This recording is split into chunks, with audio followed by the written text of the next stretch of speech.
Great. Good morning, everyone. I see Lisa and Katie, Helene, Marilee. Good morning. Good morning. Good morning. It looks like Barry's joining us right now. Wait until he's connecting to audio.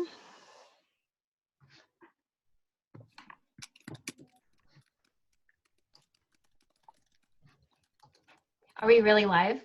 We are really live right now on Facebook. I haven't checked to make sure that we're there, but I will go on there. And I want to welcome everyone to our coffee break with the education group. And my name is Deborah Stout. I'm the executive director of the Fullerton Collaborative.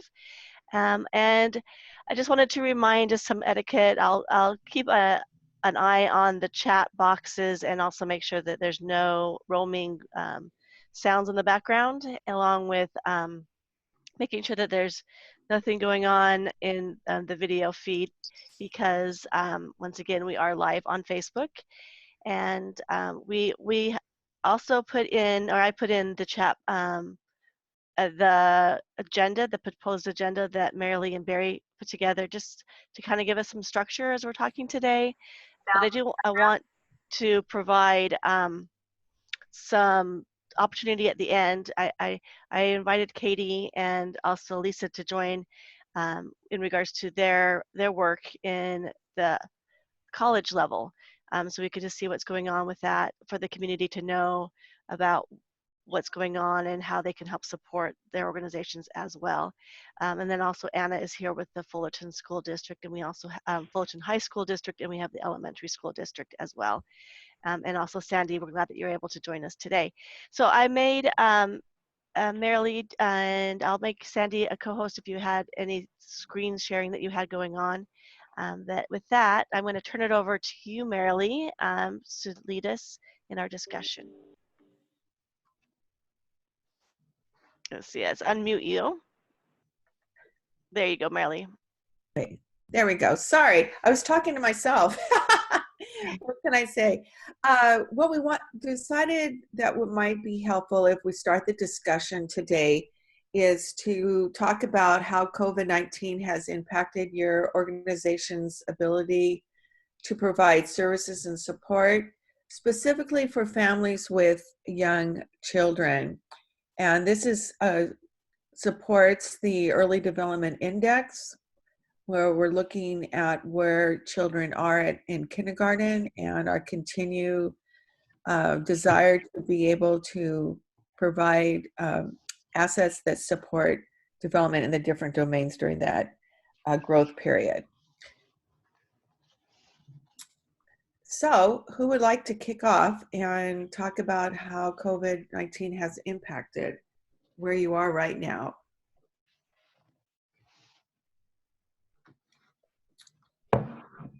Well, I will start just from a perspective in terms of early learning and the school system, is that we have two programs. One is an early learning studio for children and their parents or adult from ages about 2 to 4. And then we have, of course, our tuition-based preschool for children 3 to 5, as well as state-funded preschool. And as with all educational systems right now, the biggest impact has been the change in format in terms of delivery systems. But the one thing that's really exciting, on the one hand, I should say it was very challenging for the teachers, of course, as well as to ensure that those family connections are maintained. That's a big part of the preschool formula, is the continuous engagement. But our teachers have worked so hard and diligently that, yes, we do not connect to all of our families. We serve about a little over 400. Well, actually almost 500, including the early learning studio. But the connections that were made were pretty profound.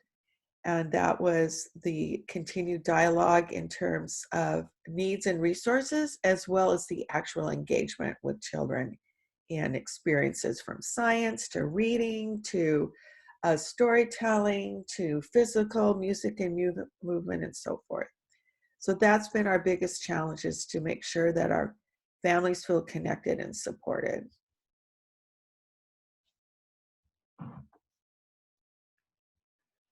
What about, let's go ahead and move on to maybe Helene. Do you have anything to add with the work that you're doing? Well, I think Marilee talked about, distance learning and those challenges already for Fullerton School District. So just to add to that, we're surveying parents. The email went out, and then a message even just went out again today. Just trying to find out, what are parents' interests in terms of schooling and how that will look when we return in the fall. And for us, that date is August 11th, which has been in our calendar for some time. And of course, we'll be following, the state guidelines and the governor's guidelines as well for reopening our schools, but trying to get some feedback and a pulse on how our parents in our community are feeling right now.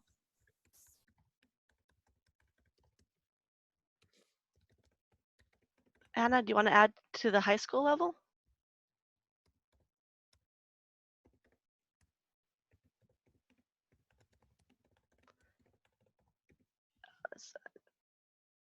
I am talking to myself.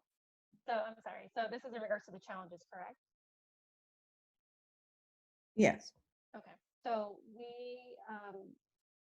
I think distance learning for us has been a huge learning curve. All of our, like I said, I mentioned, I think at another collaborative group, it's actually been going pretty well for us because we've already been in one district, meaning all of our students have had Chromebooks. We've been able to contact families that don't have internet and provide them with Wi-Fi hotspots. And so it's been easier for us to be able to provide distance learning. The biggest challenge right now is really not knowing what school is going to look like in the fall. Yes, just what Helene just shared, we're going to follow all of the guidelines from the state and the governor. However, we just don't know what that's going to look like. And if we don't have that, it's hard to appropriately plan. And we're just trying to put down several plans together to account for these return scenarios, which is difficult. So that's really the main challenge right now, that we just don't know what it's going to look like and what needs our families are going to have once we come back. Thanks, Anna. I'm going to ask you to have the volume turn up a little bit, if you can, so we can hear you a little bit better, Anna. Just to follow up with the challenges, have you seen a divide going with those that are attending high school? Are you seeing some challenges with students not coming and completing? I'm sorry, I'm trying to, can you hear me Yes. better? Yes. Okay, I readjusted my headphones. I'm sorry, can you repeat that one more time? Yes, just have you seen any challenges in regards to a divide within those that are attending or showing up to classes or not? Has that been a challenge as well with the high school students? It has been. So we do have some students that have just been able to log on and follow everything in their Google Classrooms, but we also have the students that are just either not really connecting or having a really difficult time. But all of our schools have been reaching out to students directly. So whether it's the counselors or whether it's the liaisons or administrators, through different avenues, we're connecting with families so if they're not logging into their classrooms online, then that triggers attendance issues, and we're contacting those families and trying to brainstorm and figure out how we can eliminate those barriers for students. And so is it internet? Is it motivation? Is it that your family is just going through a tough time right now? Whatever it is, how can we best support you? Do we need to contact your teachers? Do we need to let them know? But really the most important thing is a lot of teachers are being very flexible right now. It's just a matter of the students communicating with teachers. And if that's an issue, or maybe the parents, or there's a language barrier and we have a liaison or someone who's willing to bridge that connection, then that's how we're able to help these students with connecting online. So as you all know, you may not know, our grading policy has changed for this semester. And so previously it was a traditional A, B, C, D, or F. And now because of the situation, we have now changed to an A through C system. Anything above 55% in a class is considered passing, and you will pass with the C. Anything below 55% is considered no credit. And no credit instead of an F, so no credit will appear as NC on a transcript, and that won't affect a student's GPA. So that's a positive. And as opposed to an F will affect a student's GPA, but they still won't be able to receive credit for that class, and they will still have to make it up at some point. Deborah, this is Barry. Could I ask a question of both of them? Do you, either one of you, have a sense that one of the options may be that not all the students will be able to go back at this, at 100%. You may have groups of students coming back at different times, and if so, I'm just curious about the likelihood of that, because that's going to affect families in terms of their child care and all of that. So I'm just curious, what do you think the likelihood might be where you're not going to have all the students back at the same time? I was actually just speaking to my supervisor about this, and he shared that it probably will look more of a blended program at the beginning, because you may have parents that, even if we all do go back, are going to be afraid of sending their students back to school. And so really the reality is we may be just having to, that's why we're coming up with this district admin are trying to plan and figure out different types of scenarios that would best work for all of our students to make sure that we are abiding by all the guidelines, and which could change at any point, but it sounds like there may be a blended option as well. So maybe some of the students will come back certain days, have block schedules. So it really, we don't know what it's going to look like until we get a little bit more clarity from the state as we get closer to the school year, as well as just to see how the situation is being played out right now. I mean, is it safer? Is there going to be a second wave of this? So there's a lot of things that are up in the air that we really can't plan on. We can have different scenarios and just have different backup plans for in case something doesn't work out. But at this point, all we know is that summer school is still online for us, and we do have planned for our first day of school to be August 11th. We just don't know what that's going to look like at this point. Yeah, thanks. Barry, I don't know if you were wanting me to respond or if you have Marilee. any sense of that, because I think one of the challenges in people going back to work is if the children are still home, how they're going to balance all that. Yeah, I mean, at this point, we really can't commit to an answer. Our district is being as transparent as possible. I mean, surveys are going out, like, there's weekly messages. There's a whole website devoted to what we're planning. Like Anna shared, we're looking at different scenarios. So as soon as we have that information and we'll be following guidelines, we will make sure that, our families know. So we're looking at multiple options and multiple pathways to schools reopening, and perhaps providing different options to families based on their comfort level, and being as transparent as we can going through this process, which is obviously new for everyone. We're all going through this together. Oh yeah, I mean, it's really challenging with all the uncertainty around all this. I'm just thinking, as we look at families where they have children of different ages, how does this affect the children that are under 5 that may be home if the families are trying to deal with children that are school age or high school age in the home at the same time, and then the parents trying to figure out their work situation, all of those dynamics? What is the impact on the youngest children, and how, I guess, as this committee, which is focused on early childhood, how do we help families deal with these potential challenges?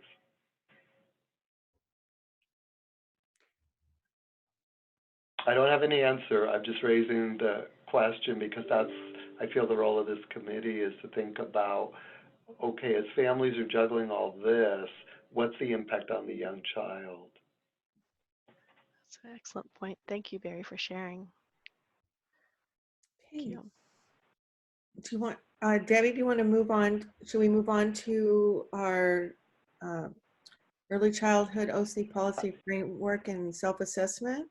Yeah, so, and unfortunately, I'm gonna have to leave soon to call, but really, when Marilee and I and Sandy had a pre-meeting, we talked about what would be an appropriate next step for the committee and for the collaborative, given all the changes that have been going on with COVID.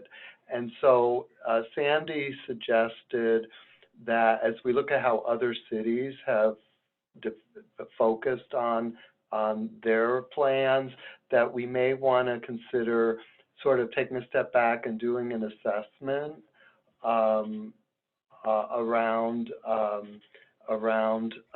where people are at. So I wanted to really turn it over to Sandy to talk about what that might look like and what they've done in other cities, and see if this group is comfortable with that and thinks we can manage this. So I'll turn it over to Sandy, and then I apologize, in about 5 or so minutes I'm going to have to leave. Thank you, Barry. You know, as I was listening to you all talk about what you're facing, I actually messaged both Marilee and Barry and said, you know, I don't know that, you know, this is the right time to do this self-assessment. In that, it's really focused on how the community, this collaborative, is prioritizing early childhood. And like Barry asked the question, I mean, we know, especially any of you have young children under 5 at home and you're trying to work, it's a challenge, to say the least. But I don't know that this is the, you know, specific right time to do this after hearing everybody talking and what everyone's dealing with. So thoughts on that? Barry, Marilee, anyone else on the collaborative? You know, we went prior to COVID-19 hitting, we thought we would go on this journey and do a self-assessment, create goals and objectives to move our agenda forward in supporting, you know, the first 8 years of life. And then COVID hit. And so, you know, just wondering if this is the best time now after hearing you all talk. So thoughts on that? I was thinking that we have multiple ages in families, and that the 3 core areas that we were going to talk about, especially resilient families and comprehensive health and development, and then, you know, quality early learning feeds into that, that we could have a dialogue, you know, might take a little bit different, you know, the input might be a little bit different, but to kind of look at where the whole family is, because what's affecting the little, you know, the early learner, the 0 to 5, is impacting, you know, the chain within the family dynamic. That's just my perspective, especially around resilient families and comprehensive health and development. Those 2 key areas. But, I don't, you know, that's just my perspective. You know, I wonder if we want to wait a little and see what the plans are looking like with the school districts, to see, okay, what is the landscape going to be? What are families going to be dealing with? And we'll, you know, by August, what does that look like? And then how do we, what resources can we help these families that have younger children that are dealing with that reality? Somehow it's hard to know how to plan when we don't know the full reality, and yet we want to be a resource, I think, for the community as a collaborative, to see how do we help these families. And I think that resilience piece is so critical today, given, you know, if families are not resilient, children will fail. And so how do we, you know, what is it that they need to do that? And you know, one of the challenges is particularly the families that are most needy. You know, I was struck when Jessie Jones, you know, she's doing a survey of families in the Richmond neighborhood that they serve and what their needs are. And, you know, what she shared, they've done about 500 surveys so far, is that in that community, about 70% of the people lost their jobs. and the ones that are, or 60%, and the ones that are working, many of those had reduced hours. So their immediate needs are financial and, food and things, basic needs. And so understanding that reality, and I know what we're trying to do is help looking at connecting them to whatever resources are available, and there are some resources available, but those resources are pretty immediate, and then we don't know what's going to happen after those go away. And depending on how the economy ramps up, this could go on for a while, and these families are going to still struggle with it. So how do we help them be resilient given that environment, to me, is real basic that we need to do, because if the kids, families are worried about housing and food, everything else kind of goes out the window, because that's the hierarchy, Maslow's hierarchy. So I guess, I think we need to hear from everybody what they think would be the most helpful in this uncertain time to help these families. And then what's our role, and how do we engage our collaborative partners who are also struggling with this uncertainty and struggling with their own viability. Many of them are struggling with their own viability. So how do we do that? And are there any examples anywhere where organizations or collaboratives that are working with early childhood have kind of found their way during this time? It'd be interesting for us to connect with Colorado, since that's kind of who we connected with in the beginning with Early Childhood Colorado, and see how are they approaching this with COVID. And I don't know if anybody has any answers, but it'd be interesting to know that as well. So that's all I have. I unfortunately have to go, but whatever this group wants to do, I think we will try from the collaborative side to marshal the resources of our agencies and our organizations to help. So that's all I have to add, and sorry I have to go.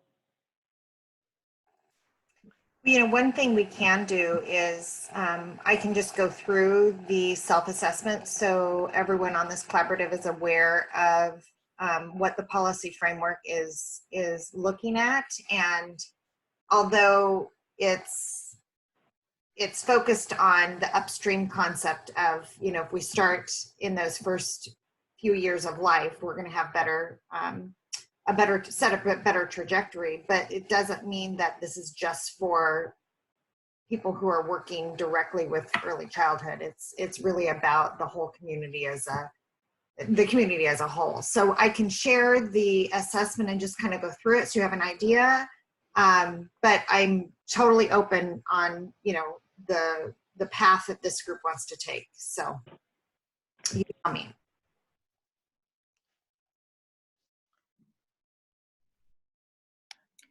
This is Katie Savant from Cal State Fullerton. I think one thing I'd like to add, I completely appreciate this group and hear what Barry is saying. I'm the mom of 2 children. I have a 5-year-old and a 9-year-old. So we are just kind of in the mix of this. So we are trying to balance, job loss and well as working from home and trying to do distance schooling. So I think part of the resiliency really would be looking at the whole family unit. I know for me, things that are helpful are tools that could help me as a parent help my child during this time is something that's helpful to me, because you're right, there are a lot of unknowns. We don't know what work's going to look like in the future. We don't know what schooling's going to look like in the future. And everyone had to shift very quickly to this virtual environment, and it's caused a lot of pivoting. And so I think that, reaching out is fantastic, but I also feel like there needs to be some sort of, resources that are offered as well when you're doing that outreach. So people want to continue to stay engaged with that group. So I feel like, in terms of timing, it could be of value if we're able to follow up and say, here's the resources that we know, because otherwise we don't want it to become another assessment or tool for people that are already under stress and trying to figure out how they're going to pay their rent and how they're going to feed their families, as well as, getting back to work, etc. And just to totally agree. And just to clarify, this is a self-assessment for this collaborative. So it's a community city collaborative self-assessment, not for the general public. Just base our goals and objectives off of. Thank you for clarifying that. Mm-hmm.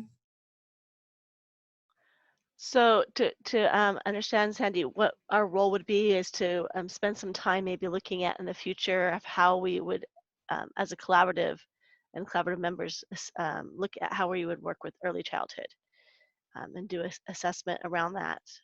Is that where? So this is really, it's taking the early childhood policy framework, and I've created a self-assessment for every sector. So this happens to be the community city sector, but I have one for business and one for education and one for community-based organizations. So this group would be basically looking at this as a baseline tool to then create goals for this collaborative to work towards. So, and our 3 pillars, like Marilee talked about, are resilient families, quality early learning, and comprehensive health and development. So looking at those 3 pillars as where are we as, you know, in Fullerton as a community collaborative? What do we have to offer our families? How are we building family resilience? How are we building quality early learning across the sectors? Mm-hmm. Are we building a comprehensive health and development system so that nobody gets left behind? So one, if you don't mind, why don't I just share the self-assessment, because I think that'll give you a better idea about what it is. And the concept would be that each of us that are members of this collaborative would take this self-assessment, and then we would determine where we need to start, you know, in each of the areas. So, so what do you think, Deborah? I mean, do you want to just kind of go through it, or do you want to do something? I'm just looking at the time, so we have about 30 more minutes, and I know I want to make sure that Lisa and Katie have time to share what's going on with them. So maybe can you do that in about 5 minutes time share? Is that? Oh, yeah, whatever. Yes. Okay. I think this is what I found facilitating many groups across the county, is that people need to share their struggles, and you know, because life is so different, and in order to help each other, we have to be able to take this time to vent, which I think is your purpose of having these coffee Yes. coffee Yes. time. Yes, absolutely. And we do have about 20 other people watching, so on Facebook. So just as a community, what they could do to help support, and if we're going to move in this direction. So go ahead, Sandy, you want to share? Oh, do you want me to share now? Yes. Oh, okay. Yes. Let's see. Do I have? It says I do not have screen sharing. Let me get you. Okay.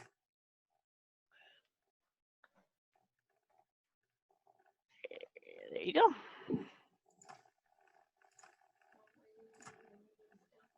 All right. Can everybody see that?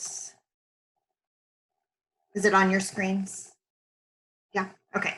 So like I said, this is one of 5 different self-assessments, and this one is specific to looking at your city or community in terms of your prioritization of early childhood and your policies and your procedures and your practices across the city. So the first is looking at resilient families, and we always want to be looking at through the lenses of what is our access, what is the quality, and how are we making sure it's equitable for all populations. So the first question is in terms of parenting programs. Parenting programs are of high quality. This is directly from the framework. Parenting programs are of high quality, sufficiently available, and promote equity to cultivate the resilience of caregivers, promote economic stability, and enhance knowledge of parenting and child development.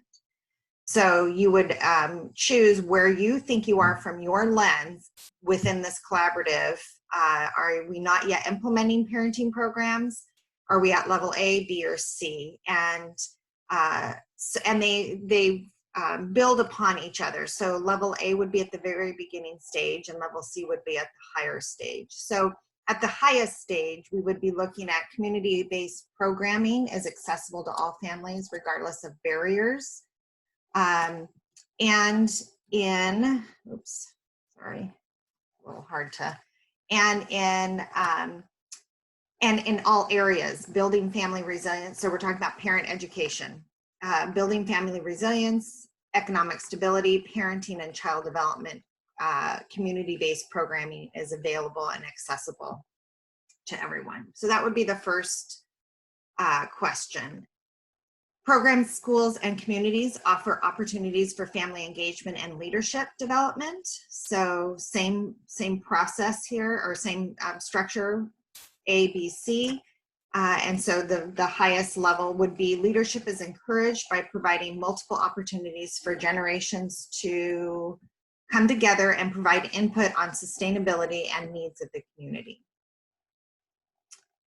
The third one under family resilience is family-friendly policies and practices exist in the workplace. So again, from your lens, your workplace on this collaborative, how would you rate this, where you are as a whole city?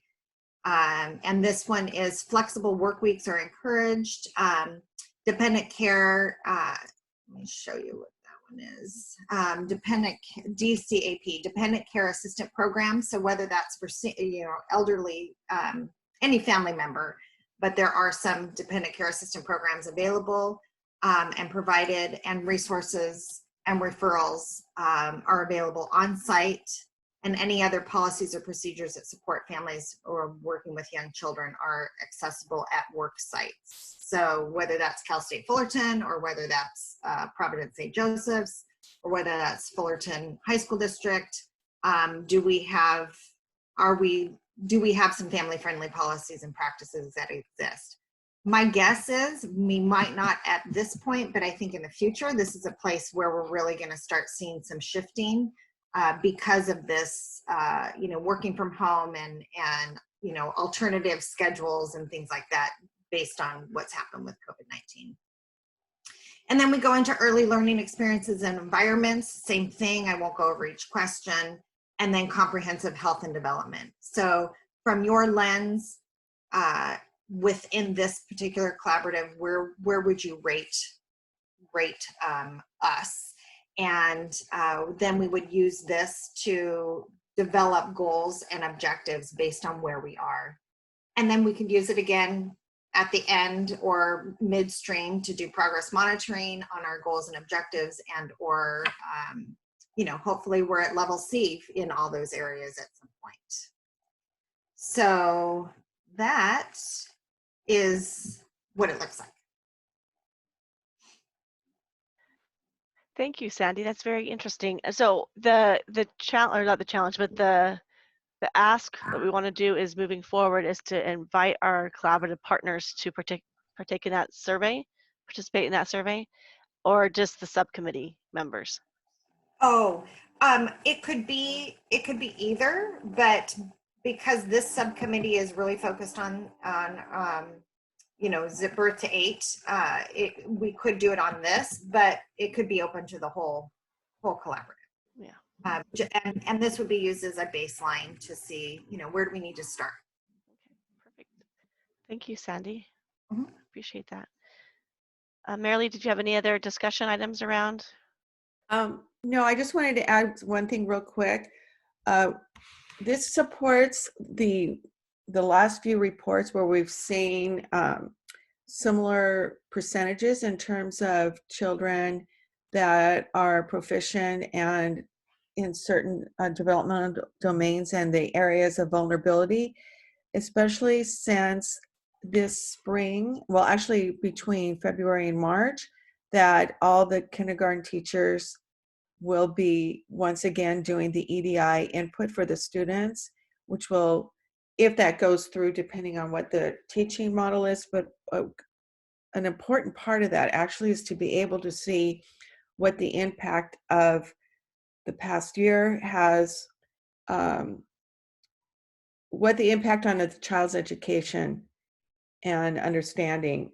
And I'm hoping we don't see a lot of changes in percentages, but it could have significant, which will further address the education subcommittee's need to be able to develop a plan to support children and families. I hope that made sense. I was thinking about 3 things at the same time, trying to formulate it together, but That's great. that's all I wanted to add. Thanks, Marilee. So I'm going to actually go ahead and move on with Lisa. Can you provide us an update with the Fullerton College and how we can help support you and some challenges and also Sure. ways to move forward? Yeah, thank you.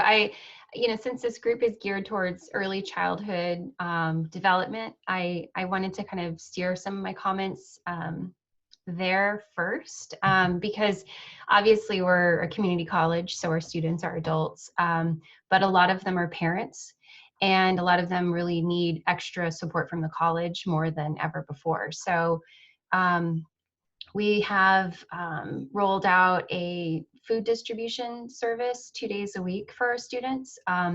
Specifically on Thursdays, students in our EOPS program, and often they are parents, we have 1,200 EOPS students, and they're invited to come on Thursdays for a meal distribution. And in addition, there's other basic needs items that we're able to supplement. It's a partnership between the college and our food service provider, Sodexo, but also Pathways of Hope helps with this a lot on Thursdays by providing diapers and other household items that our students need. So understanding that they aren't just college students, but they're parents, and there's just new stressors on their lives. So trying to leverage resources from the college to provide direct assistance has been a real priority in the last 2 months. In addition, what we're finding too is that our students, they're in need of technology support, and really the K through 12 districts are way ahead of us on food and technology support. You were already feeding thousands of students daily, so really we had to kind of catch up and figure out how to provide that assistance. So really I commend the K through 12 districts for kind of already knowing how to do that. So we've learned a lot, and we've had to pivot. That seems to be, that'll be the Merriam dictionary word of 2020, pivot. We're all pivoting. So but with technology support, we may have a student that has a laptop, but they have children, and now multiple people in their household, they're all using the same devices. And so we're finding that a lot of our students needed laptops. So we have a laptop loan program now, and we are lending out laptops, and students can keep them until they're done with their time at Fullerton College. So our spring semester students that checked out a laptop, they're coming back in the summer, the fall, they can keep that until they're done. When we switch to a 4-10 schedule, the first week of June, our food distribution will be 1 day a week on Thursdays, and we have students sign up ahead of time just so we can figure out our food quantity. But nobody's turned away. So if our students don't sign up, we're going to accommodate them. Our high school outreach team has done a really extraordinary job maintaining connection as best they can with our feeder high schools. So all that in-person outreach, they've tried to transition to a remote environment. And last week and the week before, our outreach and our Promise program teams hosted 4 webinars and invited the high schools to come and learn about the 2-year free Promise program. So we're really trying to provide information and continue with that onboarding process for incoming freshmen as best as we can while we're all doing it remotely. And so understanding that the distance education landscape is a lot different than our physical environment. We're reevaluating, retooling rapidly how we're going to communicate to first-time freshmen. This is this is what you do to get started. And so it's been a real eye-opening, challenging experience. I think that as educators, the world is very uncertain right now, and wherever we can provide certainty in an uncertain world is so vital. And we don't know. We don't know where we'll be in 2 months, but I think that the most predictable actions we can do is great. Fullerton College will stay online through the fall semester. And so we're just sort of settling into place to do all online instruction in the fall. I realize that K through 12 districts you're not in that position. And honestly, Katie brought it up too. As you know, we're working parents. Working moms, and we can't go back to work until our children have a safe place to go as well. And so the vitality of the K through 12 districts and that village that you are so important in is essential. So I think it's easier for the colleges to say we're staying online than it is the K through 12 districts. And so I just appreciate so much the effort that's going in to come up with your multiple scenarios and then reach out to your parents as best as you can to communicate those. I really applaud you in that effort. You know, we will get through this together. It's our educational system is a system. So your students are going to be my students, and they're going to be Katie's students. And the Fullerton educational pipeline is so important to the livelihood of our kids. So thank you for letting me come in today. Thank you, Lisa. I really appreciate that update. Thank you. Katie, do you want to share? Yes, thank you for allowing me to share in this group. I echo a lot of what Lisa said.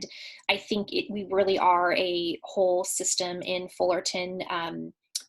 Cal State Fullerton has a very robust website page where we are updating the community in terms of what we're doing. We have specific messaging for our students, our faculty and staff, and the community as a whole. In terms of in terms of our population, yes, we do have adult students, and many of them, as Lisa said, are parents. And also in terms of our faculty and staff, their parents as well. So what happens in the early education and the education system across impacts the college as well. We did hold our first virtual welcome to CSUF Day, and we are still expecting about the same size incoming freshman class. And we are very excited about that. We have been doing a lot of high touch points outreach where we are doing webinars. We also have basic needs on campus. While they're not, they are on campus on a rotational basis, but they are doing the mental health counseling appointments with students on the telephone basis, as well as a video chat basis. And we do also have referrals and resources for some of the basic services. We do find that the increase for what we call Tuffy's basic needs for financial assistance has acutely increased significantly over the time, and that's from a whole host of concerns. Maybe a student is living in a multi-generational house and multiple people have lost their jobs. Some people may have moved from their near campus location back to be with their family members so they could have some more support. But that can mean that there's now multiple people living in one household again that are sharing devices. We do similarly have the laptop loan program. I was just trying to find out if our students are able to keep them through the summer. I'm not sure how that quite works, but we have been doing the support for the faculty and staff as well as our students. We did just have our finals week, and we are planning, while we do hope to have an in-person commencement celebration, we are going to do a virtual celebration on Saturday. I just was checking. It's Saturday, June 13th. And one ask I was going to have for this group, we would love to see social media messages to congratulate and honor our class of 2020. Please post them on your own social media channels and just use the hashtag CSUF grad 2020. I'll put that in the chat feature. We would encourage those messages to come anytime between now and June 13th. Again, I'll put the details in the chat, but this really is a great resilient group, and we are so proud of those who were able to continue and complete their degree, and we want to offer them support as they transition out into these uncertain times, as well as our continuing students. And so they do have access to Career Services during this time, and Career Services has been offering all kinds of innovative webinars in terms of how do you do a job search in this type of market, what type of pivoting do you do, and how do you sell the skills that you have in this, remote situation. And so we're trying to really set up all of our students for success in this new environment. We are seeing some fantastic innovation come out from students and faculty who want to be on the front lines, whether it's working in the healthcare setting or coming up with 3D printers and creating masks, or just, pivoting different ways. In terms of what will look like right now, we have been kind of on a month-to-month basis. Right now, we do have essential staff that is on campus, but most of us are remote through the end of June. And then we'll just touch base and see, depending on the local health guidelines, as to whether more of the campus will be able to reopen. Now, if someone does need to go to campus, they go through a process to access the campus to make sure that they have the personal protective gear, and also to make sure that we're able to tell who's on campus, just for safety concerns. In terms of the fall, we do plan to host classes virtually, but there also are going to be classes that will probably meet in person. But what that's going to look like, our academic affair teams are working on. There may be some classes that are able to have the social distancing to keep people safe and separated in a way that meets the state guidelines, but there's also some that lend themselves a little bit better to being on campus, whether you're doing a lab or, performing arts. And I'm just throwing out examples. We're still developing what this is going to be and look like. So we know it is going to be a different experience, and we're trying to make sure we have all the support in place to do that, to make sure that students have access to the internet, to make sure that students have access to their professors and to the support services that they need. If there's any other questions that folks have, we really appreciate all of our educational partners. So please reach out to me directly, and I'm happy to connect you with folks on campus so we can get those questions answered. So thank you for allowing me to share in this group today. Thank you, Katie. I appreciate that as well. So I'm going to go back to Linda. If you could do us an update on your preschool programs with the Fullerton School District and what you're seeing currently right now for the fall. Are you? Yeah. Hello. Hello to all of you. Our preschool programs, can you hear me well? Yes. Okay. Our preschool programs in FSD are providing distance learning and reaching out to the families. We also have our teachers that are reaching out to the parents that have been participating in our early learning studios. We are currently accepting the registrations for the next fall. We're happy to say that we've collected about 100 registrations already for the fall, so that's good news. We still have a lot of families are engaged and are interested in early learning. So, and we've also seen an interest and also in the distance learning, also for early learning. So we'll see what we can provide and support those families for the 0 to 5 as well. But we're continuing to do our best we can with the resources we have for FSD. Excellent. Thank you, Linda.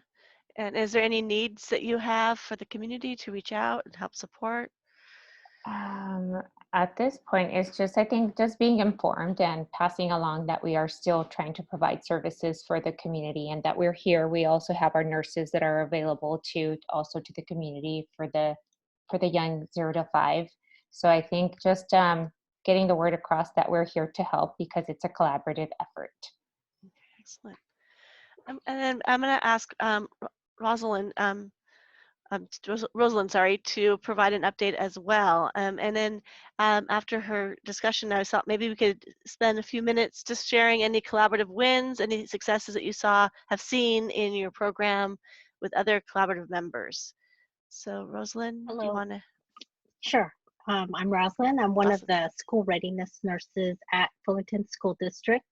And so we've been just working with the preschool team as support to provide our families with information on how to keep their kids and the parents itself with mental health mindfulness ideas, how to talk to their children, their young children about COVID by providing coloring book resources that explain in basic young terms what's happening in the world, and also just offering individual services for parents that are suffering from mental health, not mental health exactly, but the stress of being home with their child all day, and providing them resources and outreach so that they can talk to a provider through telemedicine on how they can kind of manage their own stressors and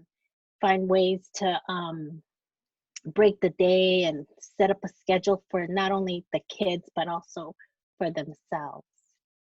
And so we meet with our team twice a week, and they reach out to us with families that have concerns or health issues, questions, and so we've made ourselves available through our preschool team. Excellent. Yes, that's wonderful. I appreciate you sharing, and that's a good point that I also want to highlight with our next gen or at-risk youth subcommittee.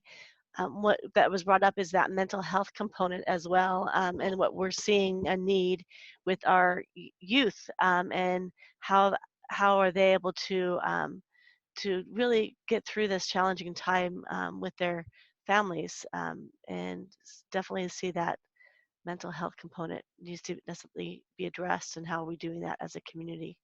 Thank you. So with that, anyone have any community collaborative wins? I just wanted to share one win that I have seen and been able to be a part of with the Fullerton Elementary School District and with the City of Fullerton Public Library. One of the requests that we had, and we actually are doing another drive this week, is giving out books to our Title I schools with the support from the City of Fullerton and the library, the donations from the library. Can't remember the foundation. They were able to secure, I think it was 2,500 books that will be going out this week to all of our students, and that's exciting. Partnership with the churches helping us deliver that with Jay Williams and the library and the Fullerton district. So we really appreciate that. But anyone have any other collaborative wins that they want to share? I have one. I have three quick ones, and I'll try to make it brief. Child Development Services at the Fullerton School District does the grant-funded after-school education safety, the fee-based before and after-school care we call the lab, as well as, the preschool program. And I have to say, I am so impressed with what our team has been able to accomplish. And three quick wins: the ACES program, they do virtual, we call it virtual ACES, and they do, engagement weekly. And this week, a Nicholas student and her mom demonstrated how, and I know I'm not going to pronounce it correctly, but demonstrated how to make a traditional family recipe sopas, which was really exciting. The lab, they did a virtual tour through museums, and then with engagement. Also, one of the students at one of the sites was having a birthday party and was feeling a little bit blue, so they did a virtual birthday party for him, and 24 of his friends from the lab participated, which was really exciting too. And then the preschool, the teachers have done an amazing job in terms of the connections. And this one little girl did not speak last year when she was in preschool, 2018-19. And this year, after a storytelling session with her teacher, as well as the teacher demonstrated things that you can find at home for your own storytelling bag, her mom videotaped her and sent to the teacher. of all the things this little girl put in her bag and how she was going to use them to tell stories, and just talked just a blue streak. And I know those are 3 quick things, but there's many more. And that just fills our heart to know that we are making those connections in this new normal, so to speak. And I'll just chime in, and Debbie shared a little bit about the books, which I've been working to coordinate, and there's just so many people that have come together, and Marilee shared some wonderful examples. But we're just so thankful to the community, and so many people that want to come out and help our schools, and all the donations that we've received, and also just to our staff. I mean, this is, like was said before, a new normal, and so having everybody come out and be flexible and try this kind of to go on this new adventure during what's a very difficult time. So we really appreciate all the partnerships that have come up for our students.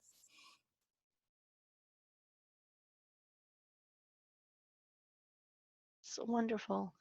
And with that, we have a few minutes to spare. I really appreciate all of you joining me today, spending an hour on your little coffee break and updating us on how we can actually reach out. If there's any additional resources or places where they could donate, I know that the school districts have dedicated websites, but if there is anything in particular that you would like me to share, please do that. Put it in the chat box and I'll add that to the Facebook post, and also an email announcements out. So next week we do have our coffee break with the health and wellness. So we will be discussing with the partners around health and wellness, and I invite anyone here along with the community to join us next Wednesday at 10 o'clock as we share updates on how we can help support that in our community. And with that, does anyone have any last minute shares that they want to add? I just want to thank Fullerton College and Cal State Fullerton and the Fullerton Union High School District for sharing. I gained a lot of insight from Katie and Lisa, and I believe it's Anna. If I'm wrong with that name, please forgive me. It was just really kind of triggered a lot of questions and future conversations, because we all are interconnected, and I really appreciate what you all said. Excellent. And then with that, I also wanted just to follow up with Sandy and our discussion. So maybe offline, I will reach out to Marilee and Barry to find out what our next steps will be, whether to send that out, survey out to the general collaborative, and getting some possible responses, if we should wait until maybe a couple more months until we have some direction moving forward with our schools. So I'll do that offline and move some next steps. So possibly maybe next time we meet, have another coffee break or meet in person, whatever that looks like, that we can have some, I guess, pivoting going on in our subcommittee as well, as Lisa mentioned. So, all right. Thank you, everyone. I wish you well and be safe and have a wonderful day.